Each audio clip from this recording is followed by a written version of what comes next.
very early on in my career, it was prudent to actually leave the country in Germany. Art and culture could exist in a normal climate of the community. It led to ideas on what building spaces were useful for. My experience in Britain was that art existed on a very low level, and carnival more so, but in Germany it was a very important factor in cultural lifestyle, and that when I returned to the UK I already had ideas on what the space would look like. So we were doing a lot of regeneration work around the country.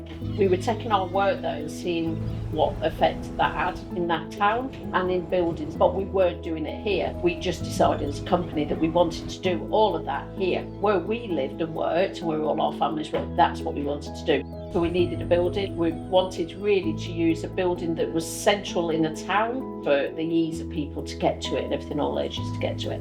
And so we started to look at buildings that weren't being used, like town hall buildings. But this building stood out, yeah. But when you came back with that first study, it just changed everything, didn't it? We could see it. There's been a few people who come out, well, it's not finished yet. I said, no, it is finished, that's it. We're telling a story. What you see is the story of this building and how we treat it as well in the future. Nooks and crannies and slopey floors, creaky floorboards. The decision to leave them all kind of undulating, obviously part of cost, but also partly the history of the building. Yeah. Knowing that it's old when you're in it, Yeah. building those layers. The design team, probably 15, 20 of us. Everybody worked together, everybody just wanted it to happen. And it has, and there's the change for a lot of people seeing this here and having a place to go. It is not to be underestimated. There was a lady that came in and she said she used to work across the road. She said it's crazy to walk in here and just see everything that's been done to it. She said there's little bits, there's little glimmers of it are the same, but then she'll turn a corner and she'll be like, I don't know where I am in the building. Like my senses are thrown. They're all really positive of the building as well, and they just like to see it open. It's a legacy for Shademakers. Paul has got the most amazing mind. My concern has always been that none of us can do what Paul can do. I hope that the building has kind of expanded what Shademakers has always wanted to create, and that community feel the safe space, joy for people, and this building can do that with anyone in it and other people run this. It will hopefully inspire the young people on the island to go into creative jobs. Before the design process has started, I started doing a couple of workshops downstairs. Now, we didn't have much at all. I think I had one sewing machine, a couple of tables, but we put up a couple of classes and they were fully booked straight away.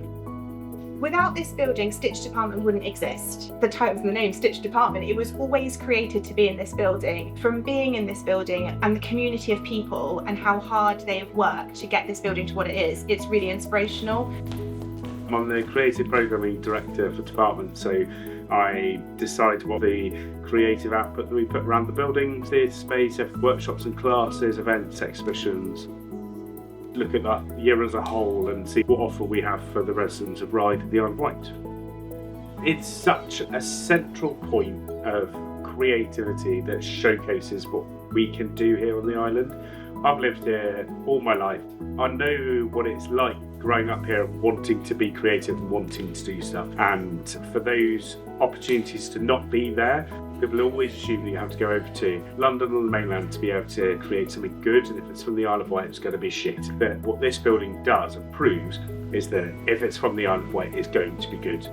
This is a place where everyone I work with has lived for the vast majority of their life, and we finally get to put the creative work at a high level.